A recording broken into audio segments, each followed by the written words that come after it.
Good morning friends. આપણે સપુષ્પી વનસ્પતિમાં લિંગી પ્રજનન વિશે અભ્યાસ કરી રહ્યા હતા। તો આજે આપણે પુષ્પ વિશે અભ્યાસ કરીશું, બરાબર। પુષ્પ આવૃત બીજધારી વનસ્પતિનું એક આકર્ષક અંગ છે। હવે પહેલાના સમયથી મનુષ્યનું પુષ્પ સાથે એક સંબંધ છે। આપણે પુષ્પનો ઉપયોગ ક્યાં કરે છે?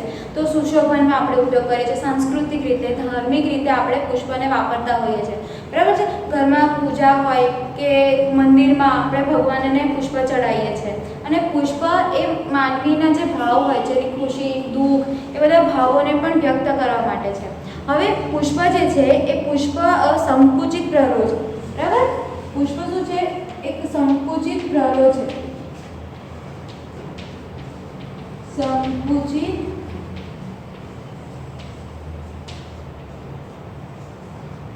પ્રરો છે।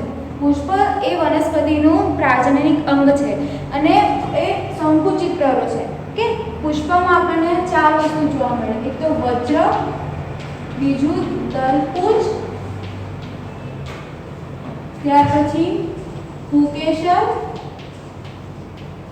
અને સ્ત્રીકેશર, બરાબર। વજ્ર, દલપુંજ, પુકેશર અને સ્ત્રીકેશર આ બધા શું છે? એના પાર્શ્વીય અંગો છે। એ પુષ્પના પાર્શ્વીય અંગો છે અને આ જે પાર્શ્વીય અંગો છે એના વજ્ર, દલપુંજ, પુકેશર અને સ્ત્રીકેશર તે વનસ્પતિના પર્ણ સાથેના એટલે મતલબ એની સામ્યતા ધરાવતા અંગો છે, બરાબર। એ પાર્શ્વીય અંગો જે છે તે વનસ્પતિના પર્ણ સાથે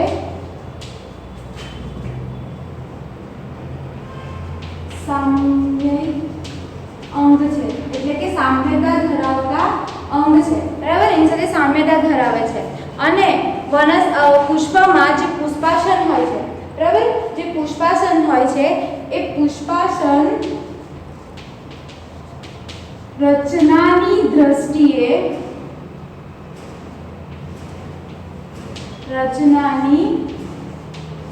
દ્રષ્ટિએ વનસ્પતિની ટોચ સાથે સામ્યતા ધરાવે છે, બરાબર। શું કહે છે કે પુષ્પાસનની જે રચના છે, પુષ્પમાં જે પુષ્પાસનની રચના છે તે રચનાની દ્રષ્ટિએ વનસ્પતિની ટોચ સાથે તે સામ્યતા ધરાવે છે। ઓકે, પુષ્પ શું છે કે વનસ્પતિનું એક પ્રજનન અંગ છે, બરાબર। અને પુષ્પ એ સંકુચિત પ્રરો છે। પુષ્પમાં આપણને મુખ્યત્વે ચાર પાર્શ્વીય અંગો જોવા મળે। એક તો વજ્ર, દલપુંજ, પુકેશર અને સ્ત્રીકેશર। આ જે પાર્શ્વીય અંગો છે તે વનસ્પતિમાં જે પર્ણ હોય છે, પર્ણ સાથેના સામ્યયિક અંગો છે, એટલે કે સામ્યતા ધરાવતા અંગો છે અને રચનાની દ્રષ્ટિએ પુષ્પનું જે પુષ્પાસન હોય છે તે વનસ્પતિની ટોચ સાથે સામ્યતા ધરાવે છે। હવે આપણે જોઈશું પુષ્પના લાક્ષણિક ઉપાંગો અને એના ભાગો। તો આ પુષ્પની આકૃતિ છે, તેમાં તમે જુઓ પહેલા પુષ્પાસન। હવે તમને ખ્યાલ હશે કે પુષ્પમાં આપણને ચાર ચક્ર જોવા મળે છે, બરાબર। એમાં જે બહારના જે બે જૂથ છે, બહારના બે જૂથ, બરાબર, તેને વંધ્ય જૂથ કહેવામાં આવે છે। બહારના જે બે જૂથ છે એને વંધ્ય જૂથ કહેવામાં આવે છે અને અંદરના જે બે જૂથ છે તેને ફળદ્રુપ જૂથ કહેવામાં આવે છે, બરાબર। બહારના જે બે જૂથ છે, બહારના બે જૂથ છે એને વંધ્ય જૂથ કહેવામાં આવે અને અંદરના જે બે જૂથ છે તેને ફળદ્રુપ જૂથ કહેવામાં આવે છે। હવે તમે જુઓ, અહીંયા પુષ્પાસન છે, આ બીજાશય છે। હવે આ જે આખો ભાગ છે, આ બીજાશય, આ અંડક અને આ પરાગનલિકા, બરાબર। આ પરાગનલિકા અને આ પરાગાશય, આ આખું જે છે તે સ્ત્રીકેશર છે, સ્ત્રીકેશર ચક્ર છે, બરાબર। આ બીજાશય, આ અંડક અને આ ઉપરનું પરાગાશય એ આખું આપણું સ્ત્રી કેસર છે, જ્યારે આ જે છે આ પુંકેસર છે, આ ઉપર પરાગાશય અને આ પરાગવાહિની, બરાબર, અને અલગ તંતુ છે એ આપણું પુંકેસર આવશે। એના પછી આ જે છે આ ભાગ, બરાબર, આ જે ભાગ છે પુષ્પમાં એ તમારું શું છે, એ તમારું આ બહારનું આ જે છે આ તમારું વજ્રપત્ર, બરાબર, આ જે છે આ ભાગ એ તમારો વજ્રપત્ર આવશે। અને આ ને આ જે પુષ્પની જે પાખડીઓ હોય, બરાબર, એ પુષ્પની જે પાખડીઓ હોય છે આ ભાગ એનો શું આવશે, દલપત્ર આવશે। 4 ચક્ર થયા। તમારું સૌથી બહારનું દલપત્ર, સૌથી બહારનું આવશે આ વજ્રપત્ર, એની અંદર આ તમારા દલપત્ર, પુષ્પની જે પાખડીઓ હોય છે તે દલપત્ર, એના પછી અંદર આવશે આ પુંકેસર ચક્ર, બરાબર, પુંકેસર આવે, આ ઉપરનું જે છે પરાગાશય તંતુ, અને પછી અંદર આવે આ બીજાશય અંડ પરાગનલિકા એટલે કે પરાગવાહિની, અને આ એનું ઉપર પરાગાશય, આ થયું આપણું સ્ત્રી કેસર ચક્ર, બરાબર। હવે કુલ મતલબ 4 ચક્ર થયા પુષ્પમાં, એક તો વજ્ર ચક્ર, દલ ચક્ર, સ્ત્રી કેસર ચક્ર અને પુંકેસર ચક્ર। હવે એમાં જે બહારના બે જૂથ કીધા, જે વંધ્ય જૂથ છે એ વંધ્ય જૂથમાં શું આવશે, વંધ્ય જૂથમાં બે ભાગ આવે। વંધ્ય જૂથમાં બે વસ્તુ આવશે, એક તો જે દલપત્ર આપણે કીધું એ દલપત્ર ભેગા થઈને દલ ચક્ર બનાવે, બરાબર। આ જો જે દલપત્ર હોય છે, જે પુષ્પની જે પાખડીઓ હોય એ દલપત્ર ભેગા થઈને દલ ચક્ર બનાવે છે, અને એમાં જે વજ્રપત્ર હોય છે એ વજ્રપત્ર ભેગા મળીને વજ્ર ચક્ર બનાવે છે, બરાબર। આ જે બહારના જે છે, બરાબર, બહાર પુષ્પની જે પાખડી હોય, પુષ્પની પાખડીની નીચે જે ગ્રીન કલરના જે પાંદડા જેવું જોવા મળે એ આપણા વજ્રપત્ર, એ વજ્રપત્ર ભેગા મળીને વજ્ર ચક્ર બનાવે, સૌથી બહારનું પુષ્પનું ચક્ર, બરાબર। અને ત્યારબાદ જે પુષ્પની પાખડી હોય છે તે દલપત્ર, આ પુષ્પની જે પાખડીઓ છે તે દલપત્ર, એ દલપત્ર ભેગા મળીને શું બનાવે છે, દલ ચક્ર। હવે આ જે દલ ચક્ર છે ને જે વજ્ર ચક્ર છે એ બંને કયા જૂથમાં આવે, વંધ્ય જૂથમાં, બરાબર છે, એ બંને વંધ્ય જૂથમાં આવે। અને આ બે ચક્રને સહાયક ચક્ર તરીકે પણ ઓળખવામાં આવે છે। કયા ચક્ર, સહાયક ચક્ર। દલ ચક્ર અને વજ્ર ચક્ર એ વંધ્ય જૂથનો ભાગ છે અને તેમને સહાયક ચક્ર તરીકે પણ ઓળખવામાં આવે છે। હવે પ્રશ્ન થાય કે તેમને સહાયક ચક્ર કેમ કહેવામાં આવે છે, બરાબર। તો તેને સહાયક ચક્ર એટલા માટે કહેવામાં આવે છે કારણ કે દલ ચક્ર અને વજ્ર ચક્ર જે છે આ બંને ચક્ર એ પુષ્પમાં જે લિંગી પ્રજનનની પ્રક્રિયા થાય છે એ લિંગી પ્રજનનની પ્રક્રિયામાં તે ભાગ નથી લેતા, પરંતુ તે શું કરે છે, એ લિંગી પ્રજનનની પ્રક્રિયા સાથે સંકળાયેલ હોય છે, એ પ્રજનનની પ્રક્રિયામાં તે સહાય કરે છે, માટે તેને સહાયક ચક્ર કહેવામાં આવે છે। પડી ખબર? દલ ચક્ર અને વજ્ર ચક્ર એ લિંગી પ્રજનનની પ્રક્રિયામાં ભાગ નથી લેતા, પરંતુ તે લિંગી પ્રજનનની પ્રક્રિયામાં સહાય કરે છે, એ પ્રક્રિયા સાથે સંકળાયેલ છે, માટે તેને સહાયક ચક્ર કહેવામાં આવે છે। ઓકે, અને દલ ચક્ર અને વજ્ર ચક્ર સહાયક ચક્ર કહેવામાં આવે। અને એમાં હવે બીજું જે બે જૂથ લઈએ, અંદરના બે જૂથ, આ થઈ આપણી વંધ્ય જૂથની વાત, બરાબર। હવે બીજું જ આવે છે ફળ જૂથ। અચ્છા, અને જે સહાયક ચક્ર છે તે પરાગનયન માટેની શું કરે છે, રચના, પરાગનયન માટેની યોજના બનાવે છે, બરાબર। સહાયક ચક્ર એટલે આપણે શું કીધું કે લિંગી પ્રજનનની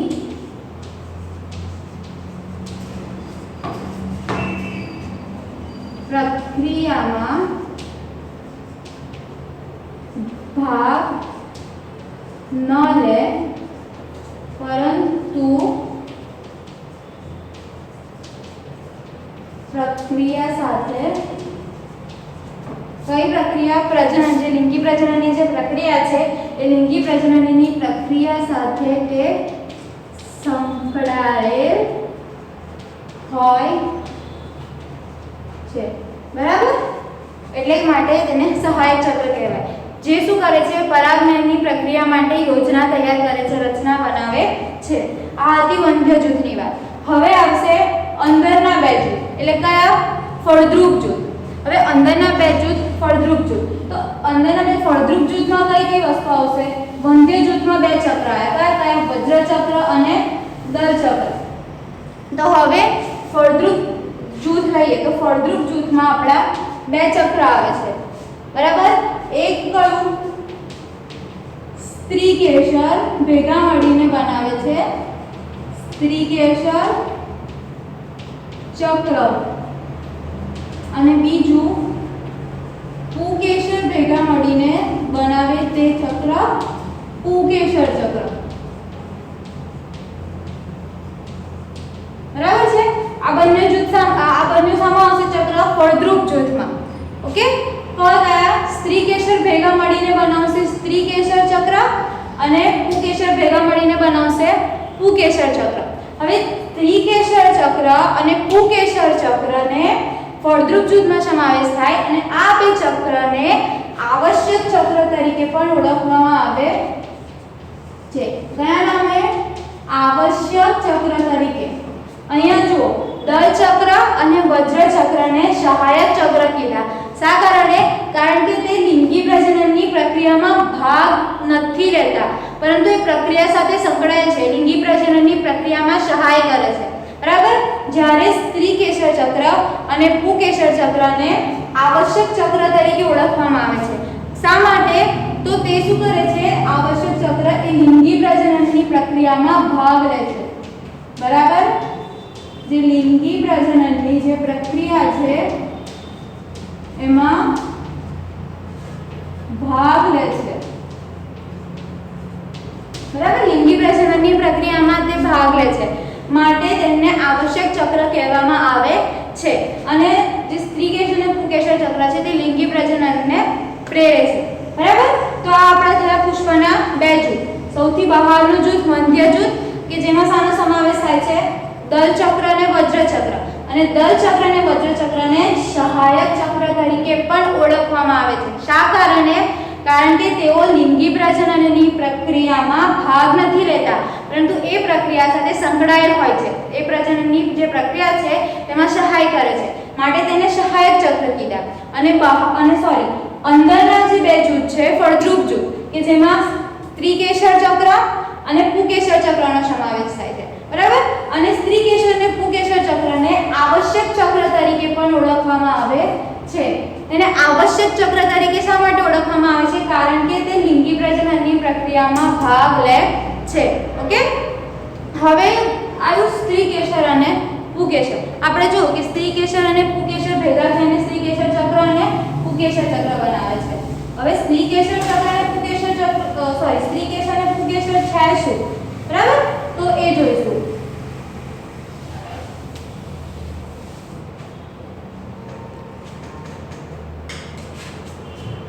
તો પહેલા લઈએ પુકેસર. ઓકે, પુકેસર. તો પુકેસર શું છે? તો પુકેસર એ પુષ્પનો નર પ્રજનન અંગ છે. પુકેસર શું છે? એ પુષ્પનું નર પ્રજનન અંગ છે અને તે પુકેસર ચક્રનું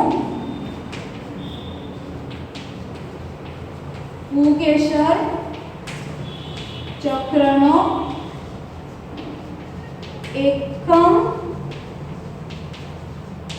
ઘટક છે, બરાબર? પુકેસર એ નર પ્રજનન અંગ છે અને તે પુકેસર ચક્રનો એકમ ઘટક છે, બરાબર છે? આ પુકેસર ચક્ર, આ શું છે? આપણું પુકેસર છે.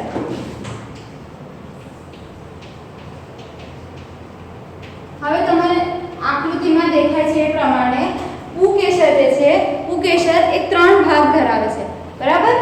એમાં જે પહેલો ભાગ છે તે આ નજીકનો વંધ્ય પ્રદેશ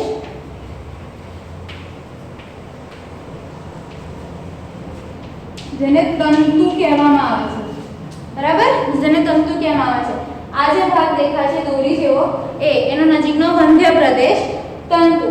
ત્યારબાદ બીજો આવશે પરાગાશય, બરાબર. બીજો ભાગ છે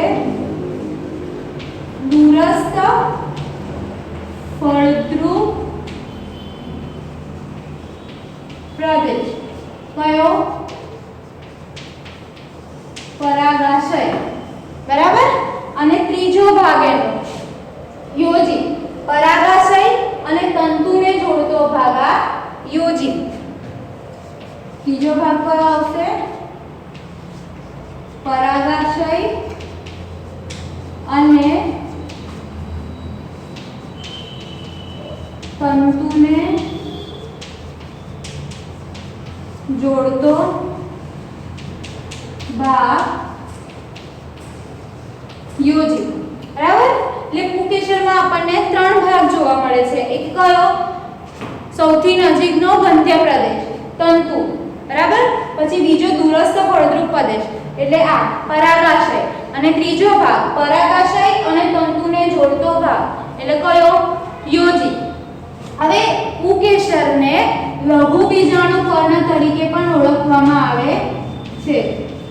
લઘુ બીજાણુ પર્ણ, બરાબર. પુકેશરને લઘુ બીજાણુ પર્ણ તરીકે પણ ઓળખવામાં આવે છે. અને પુકેશર જે પરાગરજ ઉત્પન્ન કરે છે, બરાબર. પરાગરજ એ લઘુ બીજાણુ પર્ણ પરાગરજ ઉત્પન્ન કરે છે. ક્યાં? પરાગાશય ઉપર ઉત્પન્ન કરશે. ઓકે, એટલે પુકેશર ઉત્પન્ન કરે છે પરાગરજ ઉત્પન્ન કરે છે. આ હતું પુકેશર. પુકેશર શું છે? એ પુષ્પનો નર પ્રજનન અંગ છે. જે પુકેશર ચક્ર જે છે એ પુકેશર ચક્રનો એકમ ઘટક છે. એમાં આપણને ત્રણ ભાગ જોવા મળે પુકેશરમાં. એક કયો? નજીકનો વંધ્ય પ્રદેશ એટલે આ તંતુ. બીજો દૂરસ્થ ફળદ્રુપ પ્રદેશ પરાગાશય, અને ત્રીજું પરાગાશય અને તંતુને જોડતો યોજી. આ હતું પુકેશર વિશે. હવે આપણે જોઈએ સ્ત્રીકેશર. તો જેમ પુકેશર એ નર પ્રજનન અંગ છે પુષ્પનું, તેવી રીતે સ્ત્રીકેશર શું થશે? તો સ્ત્રીકેશર એ પુષ્પનું માદા પ્રજનન અંગ છે, બરાબર. જે સ્ત્રીકેશર છે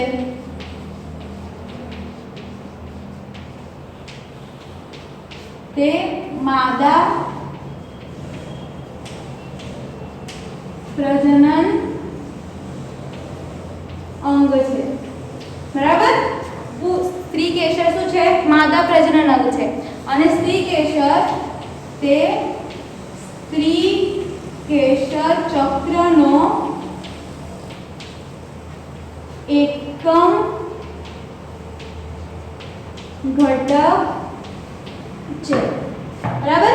જે સ્ત્રીકેશર ચક્ર એ સ્ત્રીકેશર જે છે તે સ્ત્રીકેશર ચક્રનો એકમ ઘટક છે. હવે જેવી રીતે પુકેશરમાં આપણને ત્રણ ભાગ જોવા મળે છે, તેવી રીતે સ્ત્રીકેશરમાં પણ આપણને ત્રણ ભાગ જોવા મળે છે, બરાબર. એમાં આ આવશે બીજાશય. ઓકે, પહેલો ભાગ કયો આવશે? અંડક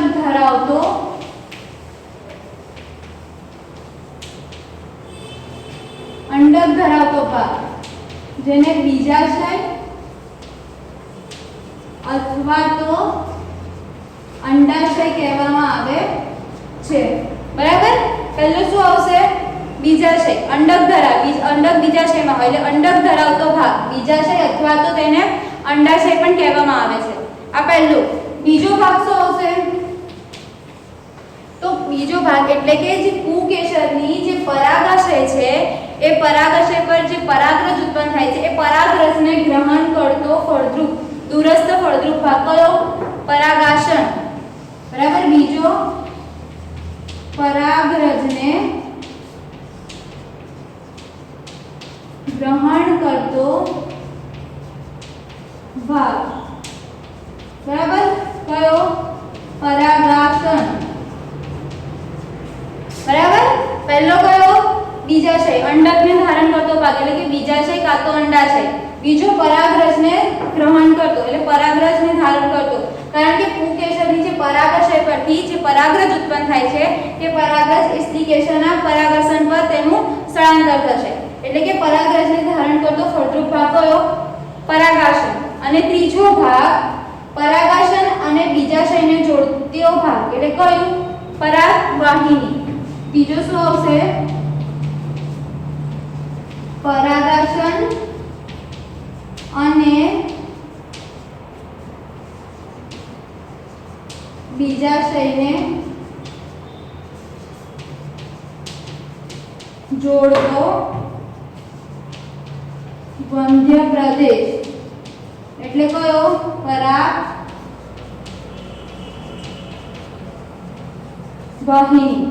બરાબર. આમ સ્ત્રીકેસરના ત્રણ ભાગ છે. કયા કયા? એક અંડક ધરાવતો ભાગ કયો? બીજાશય અથવા તો અંડાશય તેને કહેવામાં આવે. બીજો ભાગ કયો? પરાગરજને ગ્રહણ કરતો ભાગ એટલે પરાગાસન આ. અને ત્રીજો ભાગ પરાગાસન અને બીજાશયને જોડતો વંધ્ય પ્રદેશ એટલે પરાગવાહિની. ઓકે. અને જેમ પુંકેસરને આપણે લઘુ બીજાણુ પર્ણ કહેવામાં આવે છે, એમ સ્ત્રીકેસર જે હોય છે સ્ત્રીકેસર જે ઉત્પન્ન કરે છે તેને મહાબીજાણુ પર્ણ પણ તેને કહેવામાં આવે છે. બરાબર. તો આ હતું પુષ્પની રચના. બરાબર. આપણે જો કે પુષ્પમાં કેટલા બે જૂથ જોયા? વંધ્ય જૂથ અને કયો? ફળદ્રુપ જૂથ. એમાં વંધ્ય જૂથમાં કયા ચક્ર હતા? દલચક્ર અને વજ્રચક્ર. જ્યારે ફળદ્રુપ જૂથમાં બે ચક્ર જોયા, સ્ત્રીકેસર ચક્ર અને પુંકેસર ચક્ર. ત્યારબાદ આપણે જોયું સ્ત્રીકેસર અને પુંકેસર. પુંકેસર એ નર પ્રજનન, સ્ત્રીકેસર કયું છે? માદા પ્રજનન. પુંકેસરમાં કેટલા? ત્રણ ભાગ આપણે જોયા. એક તંતુ, પરાગાશય અને પરાગાશયને તંતુને જોડતો ભાગ યોજી. સ્ત્રીકેસરમાં કયા ત્રણ ભાગ જોયા? એક અંડક ધરાવતો ભાગ એટલે કે બીજાશય, બીજું પરાગાસન અને ત્રીજો આ બંનેને જોડતો ભાગ પરાગવાહિની. બરાબર. હવે આપણે આગળ પુંકેસરની રચના અને તેમાં પરાગરજ ઉત્પન્ન થવાની પ્રક્રિયા આપણે જોઈશું. Thank you.